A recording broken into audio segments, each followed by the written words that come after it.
नमस्कार दोस्तों, welcome back to our YouTube channel. मेरा नाम है ज्योति। जैसा कि आप जानते हैं कि मैं आपको इस यूट्यूब चैनल पर विद्या स्कूल के एंट्रेंस एग्जामिनेशन की प्रिपरेशन करा रही हूँ। तो दोस्तों, मैं लेके आई हूँ आपके लिए जीके की क्लास। तो शुरू करते हैं बिना किसी देरी के। Let's move to our slides. शुरू करते हैं आज की हमारी जीके की क्लास और उसका पहला प्रश्न। तो here is our first question. Bharat की पहली महिला आईपीएस अधिकारी कौन थी? भारत की पहली महिला आईपीएस अधिकारी कौन थी? Who was the first IPS officer of India? Sorry, female IPS officer of India. तो कौन थी? भारत की प्रथम महिला अधिकारी कौन थी? मुझे लगता है इसका आंसर सबको पता है, सब जानते हैं कि किरण बेदी जी। किरण बेदी जो है वो भारत की प्रथम महिला आईपीएस अधिकारी है। Let's move to our next question. बढ़ते हैं हमारे अगले प्रश्न की तरफ। तो देखिए आपकी स्क्रीन पर आपका अगला सवाल। भारत की पहली महिला कैबिनेट मंत्री कौन थी? Who was the India's first female cabinet minister? कौन थी भारत की प्रथम कैबिनेट मंत्री महिला? तो मैं बता दूं, राजकुमारी अमृत कौर। कौन थी? राजकुमारी अमृत कौर। तो यहां पे मैं लिख देती हूँ राजकुमारी अमृत कौर।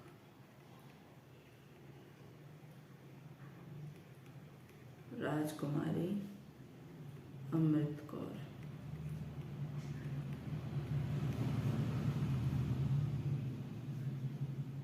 राजकुमारी अमृत कौर। क्लियर है? Let's move to our next question. Right here on your screen there is a next question. Malaria की दवा क्विनिन किस पौधे से प्राप्त होती है?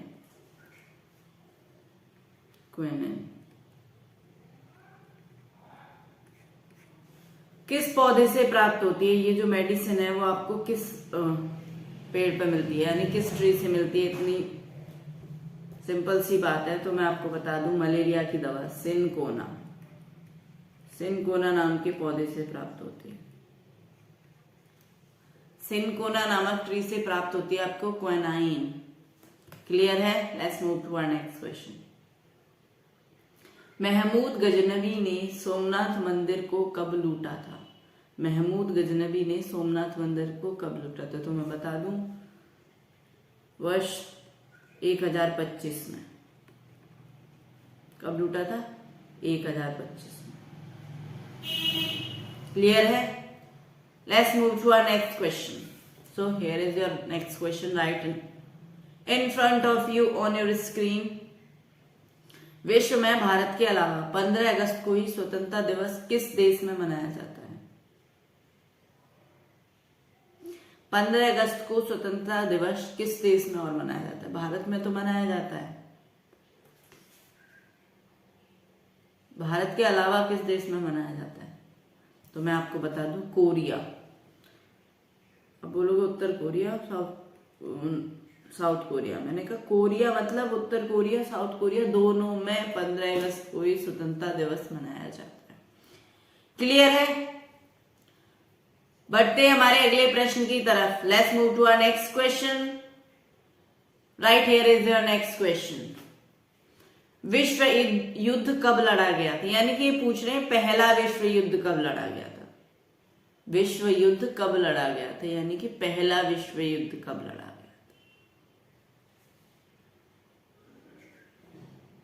तो मैं बता देती हूं आपको कि वर्ष 1914 से 1918 के 1914 में स्टार्ट हुआ था और 1918 तक चला था।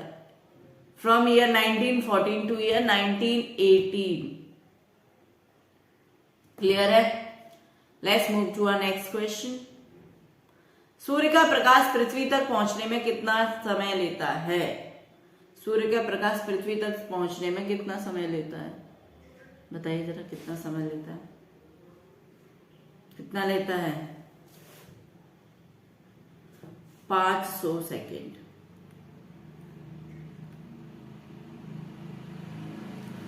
500 सेकेंड्स लगते हैं सूर्य के प्रकाश को पृथ्वी तक पहुंचने में।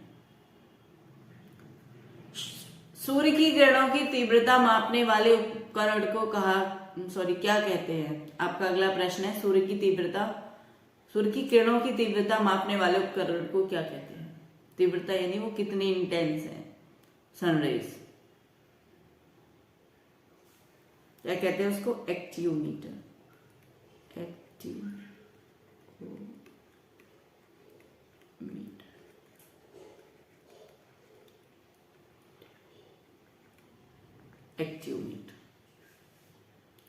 एक्टियोमीटर। बढ़ते हमारे अगले प्रश्न की तरफ। आपकी स्क्रीन पर आपका अगला सवाल, किस उपकरण द्वारा यांत्रिक ऊर्जा को विद्युत ऊर्जा में परिवर्तित किया जाता है? किस उपकरण द्वारा यांत्रिक ऊर्जा को विद्युत ऊर्जा में परिवर्तित किया जाता है? तो कौन सा उपकरण है जिसके द्वारा यांत्रिक ऊर्जा को विद्युत ऊर्जा में परिवर्तित किया जाता है? तो उसका नाम है डायनेमो।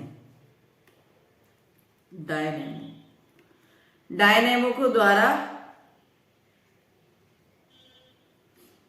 यांत्रिक ऊर्जा को विद्युत ऊर्जा में परिवर्तित किया जाता है। क्लियर है? Let's move to our next question. किस उपग्रह का नाम भारतीय मूल की अंतरिक्ष यात्री कल्पना चावला के नाम पर रखा गया है? यानी कि किसी सैटेलाइट का नाम हमारी इंडियन एस्ट्रोनॉट कल्पना चावला के नाम पर रखा गया है। तो कौन सा उपग्रह है वो? मैटसैट नाम का एक सैटेलाइट है, यानी कि उपग्रह है जिसका नाम कल्पना चावला के नाम पर रखा गया है। तो क्या नाम है उसका? मैटसैट। क्लियर है? Let's move to our next question. Deuce शब्द किस खेल से संबंधित है? ड्यूज बता दूं, ड्यूज शब्द है आपका टेनिस से।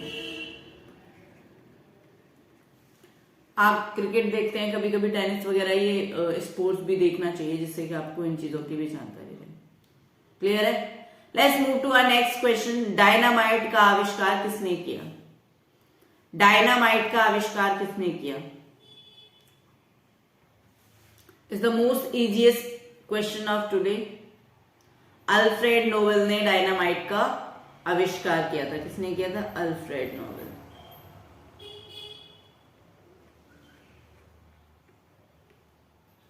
Alfred Nobel.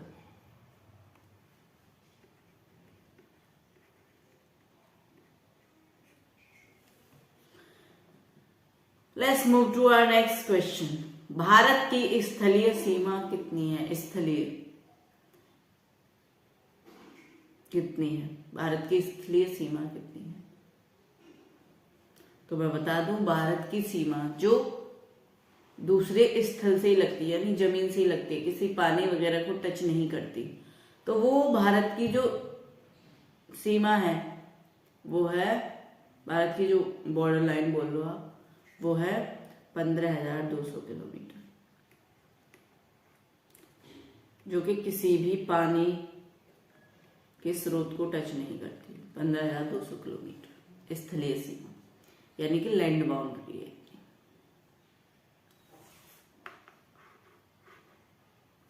Let's move to our next question. Bharat की स्वतंत्रता के समय कांग्रेस अध्यक्ष कौन थे? भारत जब स्वतंत्र हुआ था, यानी कि भारत को जब उन्होंने ब्रिटिशर्स ने हमको जब फ्री किया था जब उन्होंने अपना रूल विड्रॉ किया था, यहां से जब वो गए थे हमको आजादी देकर,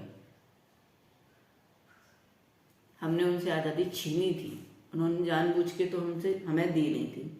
तो इसका मतलब ये कहेंगे कि उन्होंने हमें आजादी नहीं दी जब वो अपना रूल विड्रॉ करके गए थे यहां से। तब उस टाइम पर कांग्रेस के अध्यक्ष कौन थे? तो मैं बता दूं कि JB कृपलानी।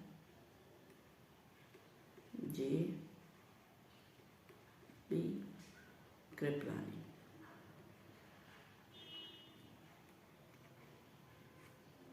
कृपलानी, जेबी कृपलानी उस टाइम पर कांग्रेस के अध्यक्ष थे। तो आप कहोगे मैम कांग्रेस जो पार्टी है वो तो बहुत पुरानी है। मैंने कहा हाँ जी, बहुत पुरानी पार्टी है, बहुत बड़ा इतिहास है इस पार्टी का। यहाँ पर मैं किसी पार्टी का समर्थन नहीं कर रही हूँ, बस आपको मैं कुछ फैक्ट्स बता रही हूँ। क्लियर है? Let's move to our next question.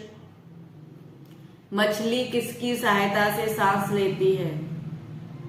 मैंने कहा अच्छा ये सब छोड़ो, ह्यूमन बीइंग मतलब जो इंसान होता है वो किसकी सहायता से सांस लेता है? आप बोलोगे मैम फेफड़ों की वजह से, जिसको हम क्या बोलते हैं इंग्लिश में, लंग्स बोलते हैं। मैंने कहा जी बिल्कुल।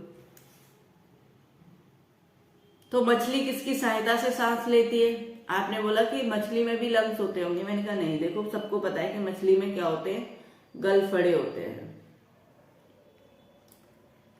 हम में फेफड़े होते हैं, उनमें गलफड़े होते हैं। गलफड़ों की सहायता से, यानी कि क्या बोलते हैं इसको? मैंने कहा आपको गलफड़े समझ नहीं आ रहे, आपको गिल्स तो समझ में आते हैं। क्या होते हैं उनमें? गिल्स होते हैं। हम में लंग्स होते हैं, उनमें गिल्स होते हैं। गिल्स की हेल्प से वो वाटर में डिजॉल्व ऑक्सीजन है उसको एब्जॉर्ब कर लेती हैं। क्लियर है? Let's move to our next question. Manipur की राजधानी कौन सी है? मणिपुर की राजधानी, मणिपुर की राजधानी है Imphal.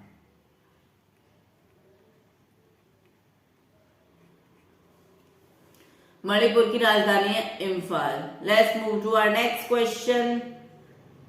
Here is your question right in front of you on your screen. Bharat के किस राज्य में रबर का सबसे अधिक उत्पादन होता है? भारत के केरल राज्य में, भारत के केरल राज्य में रबर का सबसे अधिक उत्पादन होता है। Let's move to our next question. Bharat के किस राज्य में सर्वाधिक चावल का उत्पादन होता है? भारत के किस राज्य में सर्वाधिक चावल का उत्पादन होता है? तो मैं आपको बता दूं कि आपका पश्चिम बंगाल, जिसको हम बोलते हैं वेस्ट बंगाल।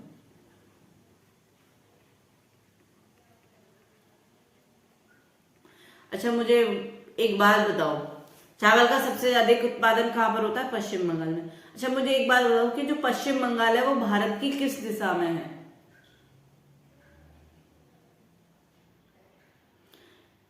जब आप पश्चिम बंगाल सुनते हो ना तो आपको ऐसा लगता है कि पश्चिम दिशा में होगा, लेकिन हमें पता है कि पश्चिम बंगाल भारत के पूर्वी दिशा में है, यानी कि ईस्टर्न साइड में है। क्लियर है? Let's move to our next question. शरीर के किस अंग में यूरिया बनता है? शरीर के किस अंग में यूरिया बनता है? यकृत, यकृत जिसको हम बोलते हैं liver. Liver liver liver liver में ही यूरिया बनता है शरीर में। क्लियर है?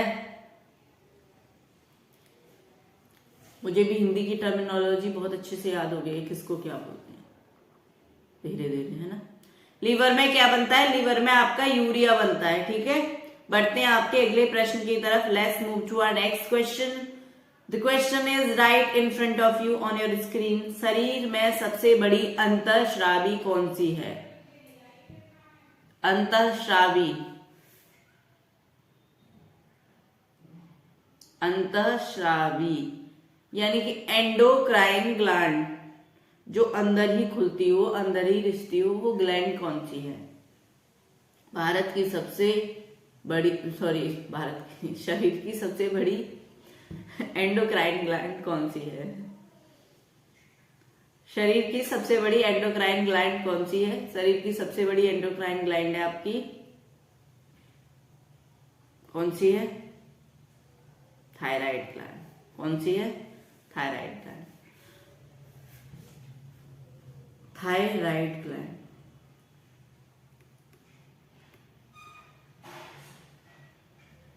थायराइड, थायराइड ग्रंथि।